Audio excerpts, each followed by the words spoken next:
So, it's been 2 weeks since I made the previous video. I've done quite a lot since then. In every update I've done various tweaks and changes, but I'll be quickly talking about some of the major ones. So first, in 0.3.4 I added mid-air parries. This also resulted in some changes on how the parry is initiated. You can still parry with the old control schemes, but the default scheme is tapping the heal button to do a parry.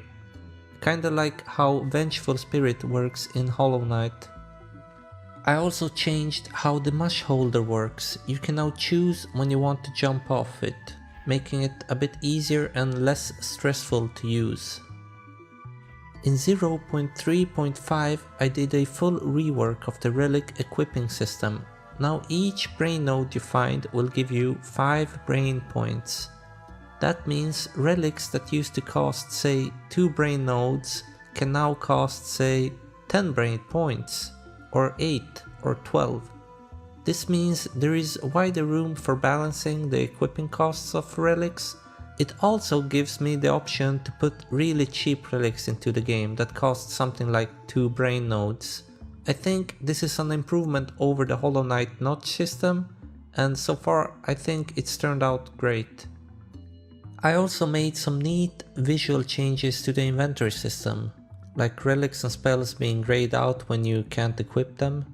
With this update came quite some tweaks to several relics as well, notably the cheaper healing and super healing relics not being as strong as they used to.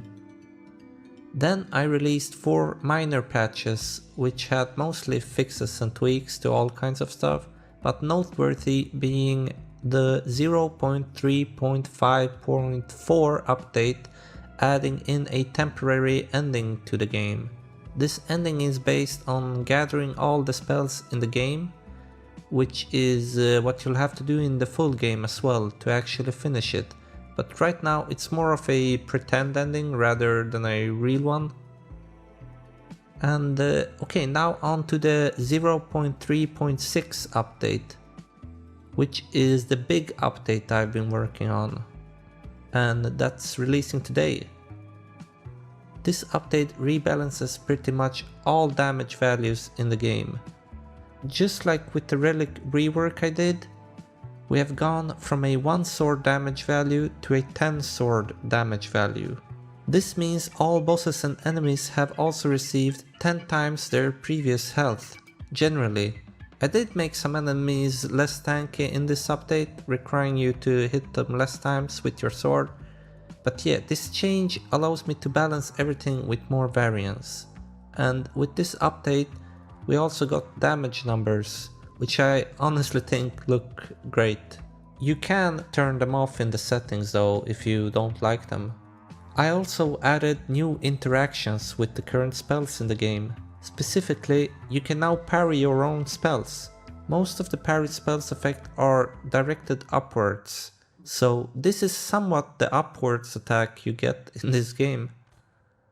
I also added new binds. The swap spell action has its own button now and can be remapped on both controller and keyboard. I also added 2 new relics into the game, which are quite hidden and weird. I also remade the death system. This is quite a big one. So, on Explorer everything stays the same, like before, but on Normal you will actually have lives. So dying while you have lives will respawn you in the same room, just like before.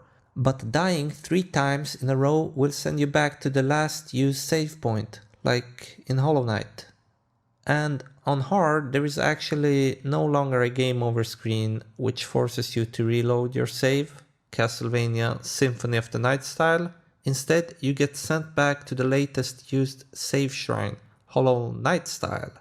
This is just a step towards making the exploration in this game a tiny bit more risky. I find it kinda lame that you can just damage tank most enemies and run through areas without much care for dying. That means I also nerfed the Mush Mover spell. On the Explorer difficulty it will work exactly how it used to before, But on normal and above, you will actually need mush mover charges to receive mana from breaking the mush mover. And these charges you get from killing enemies or going to a save shrine.